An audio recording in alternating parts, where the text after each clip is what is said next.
Welcome back to Newsmaker Live, and we're talking the cost of diabetes. We're here with Lydia Atkins, the chairperson of the Education and Outreach Committee of the St. Lucia Diabetic and Hypertension Association, and Perseus Prosper, the PRO of the Renal Association.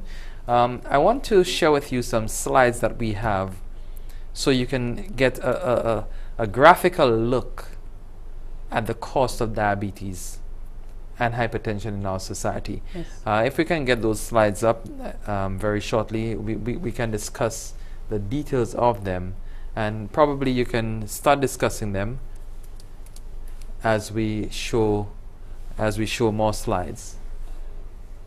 Yes, so the first one that we're looking at here is looking at the disease progression for diabetes, and that was looking at it within the context of an individual being diagnosed at age 29 and how they would progress in terms of complications, and using that now to map out the annual cost for an individual with diabetes.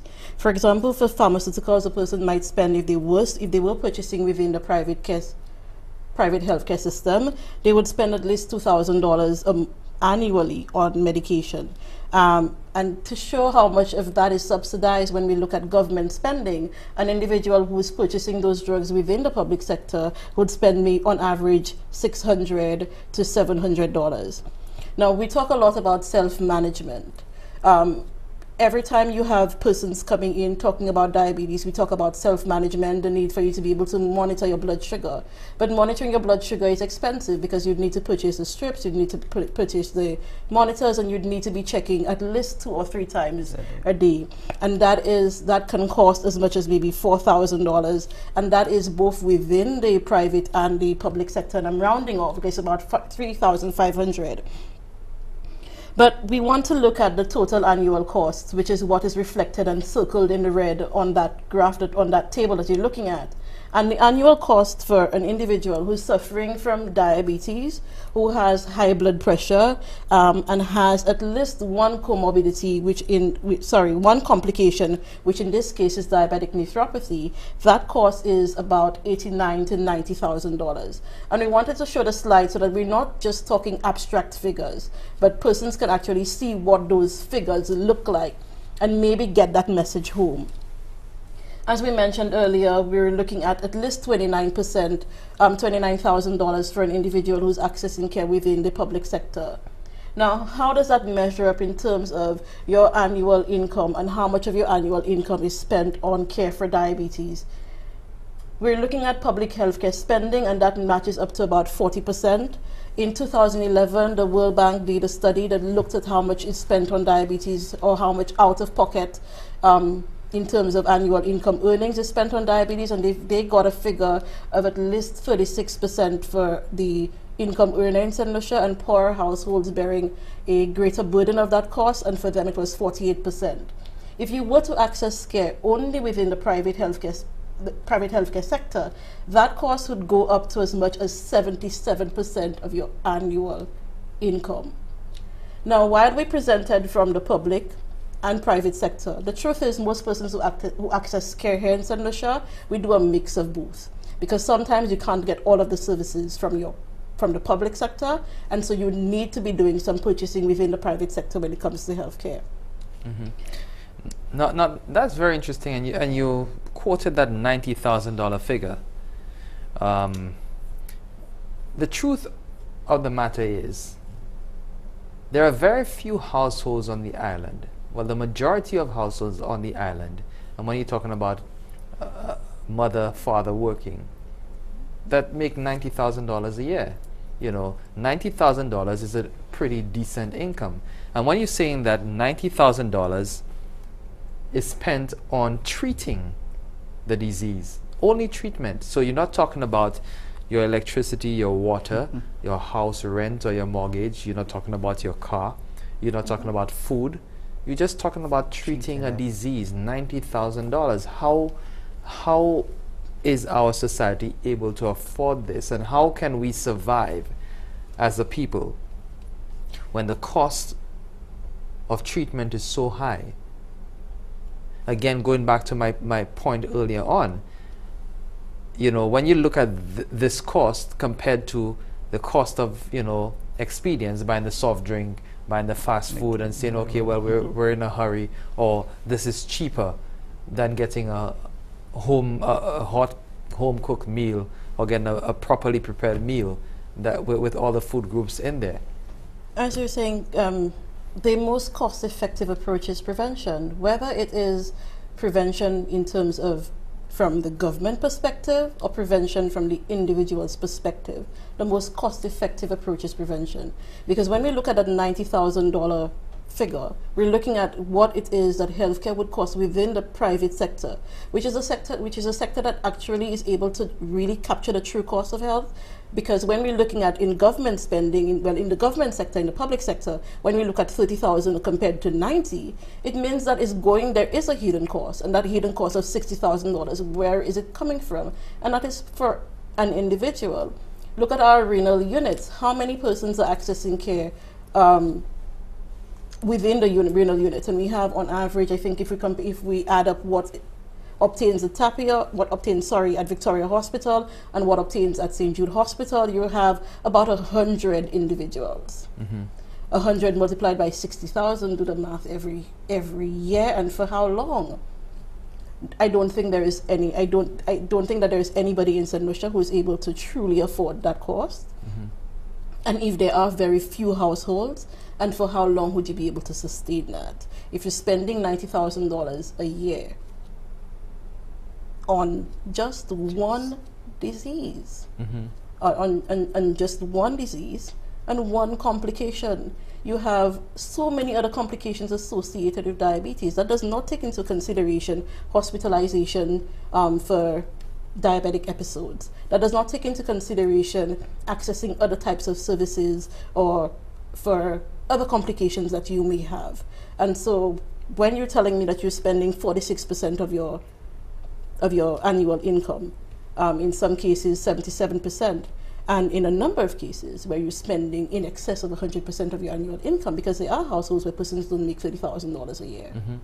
And if they have to be purchasing that service, some persons listening in may be thinking, well, why can't the government pay for it? And the problem with that thought is, when the government spends that money, it's money spent in healthcare, but it also means that money deferred from somewhere else. We're asking the government to increase employment opportunities. To increase employment opportunities, they would need money.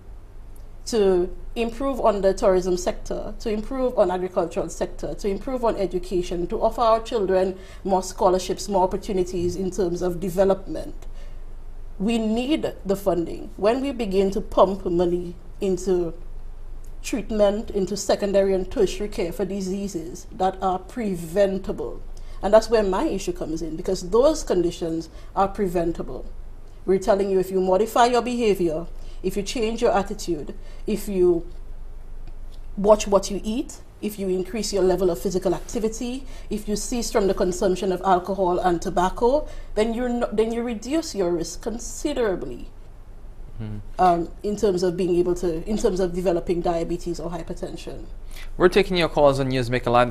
The number is up on your screen right now, so you could call in to share your experience or ask a question of our panelists. We have Perseus Prosper, the PRO of the Renal Association, and Lydia Atkins.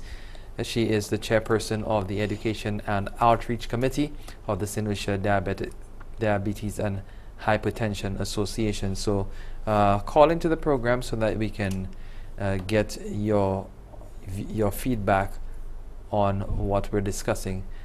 Do we have a call online? Yes. Hi, good evening. Thank you for calling. Please go ahead with your contribution. Yes. I know people tend to only look at over-the-counter medication when it comes to curing of our diseases. But what about the herbs? What about the herbs? There are some herbs that we can use in addition to the over-the-counter medicine, like the neem. The neem is very good for diabetes. Now, we have some herbalists on island, but I know when it comes to the other doctors, they do not like to work along with the herbalists. And we should get the herbalists involved, because I always believe in traditional medicine, which can come a long way, and it is cheaper. Another thing, soft drinks should be banned. Look at the vendors selling by the schools. Only soft drinks. So if we want to discourage our children from drinking soft drinks, we have to discourage the vendors from selling it as well. The fast foods, that's all the children eat, right? So people with diabetes, they have to realize that they have to make a lifestyle change. It's not just the diet, but the entire lifestyle. What they eat, and they have to exercise, and they will come a long way. Thank you. Thank you very much for your contribution. I mean, it's not only people with diabetes who need to change their lifestyle. We now, who don't have diabetes, need to change our lifestyle in order for us not to develop the complication in the future. You know, because if we wait until, you know, and most people, well, not, I shouldn't say most, but many people, they have that attitude towards it, that, you know, if I develop it, then I need to change. You know, with cancer as well.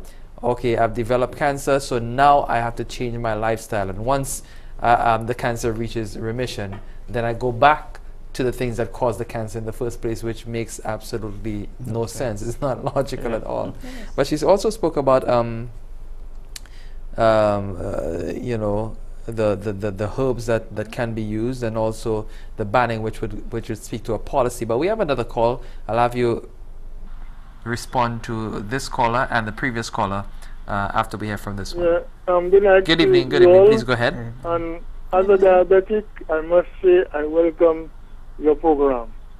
I've been diagnosed. I had my first heart attack on the 23rd of November 2000, and I also have congestive heart failure, where both sides, left and right side of my heart, is badly damaged.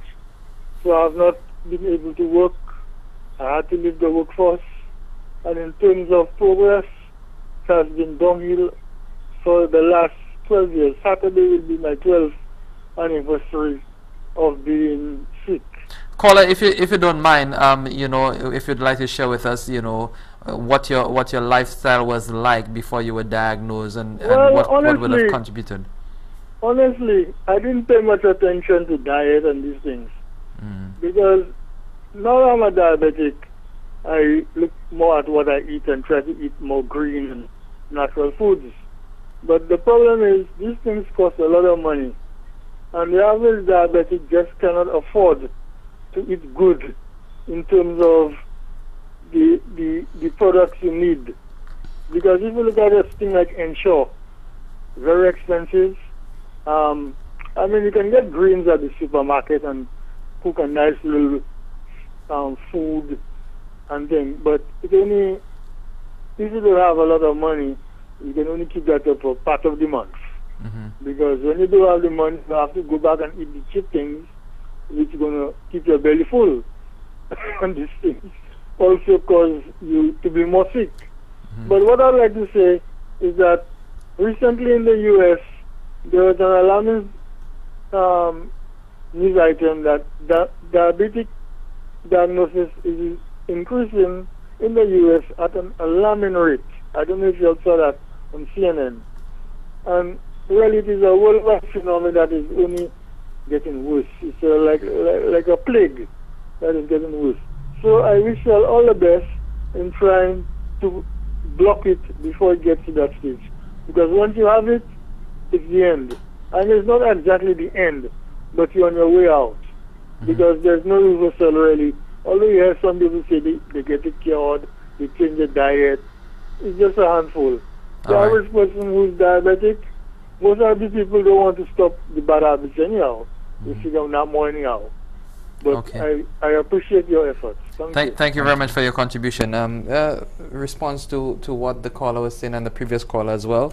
You know, I'm talking about the policy to ban some of the foods in the schools, which would start that whole ball rolling with those bad habits and you know, bad eating habits, bad dietary habits and stuff like that.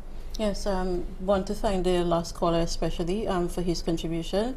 I think one of the other things that we need to begin to do is to take testimonies like that, where persons who have the condition are able to speak and strike a very personal chord in terms of how it is that they've had to struggle and how it is that they've had to manage.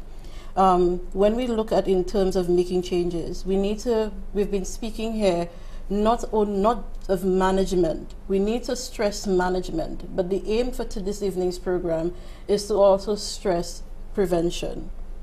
And while it may seem to be cheaper now for you to practice those unhealthy habits, as we've indicated here this evening, with the evidence supported through the course that we've been able to show persons, it is cheaper for you to eat healthier, cheaper to live a healthy lifestyle when we look at what the long-term implications are going to be for the individual. We talk of ensure, but we live in a community where you're able to plant your kitchen garden, and you can, if you don't have too much land for you to plant in, to cultivate, you can do so from a flower pot. We can be innovative and do it from tires.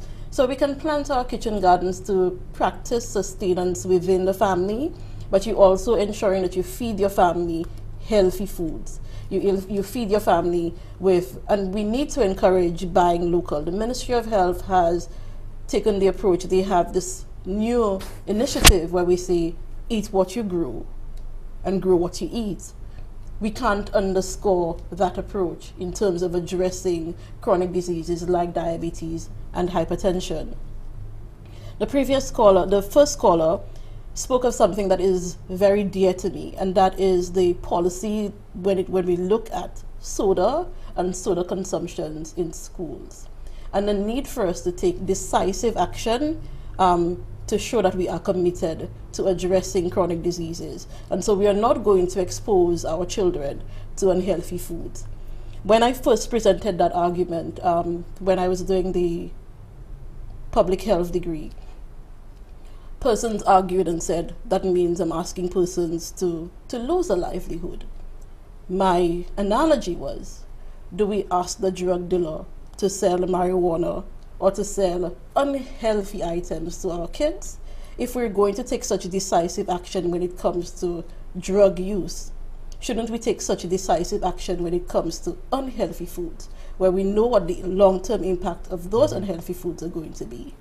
And so, can we not, instead of making jam with the golden apple, and we do have seasonal fruit that we can make available to the children at the schools, can we not sell that fruit in its raw state, which is healthier for consumption, as opposed to drown in it and drowse in it with sugar?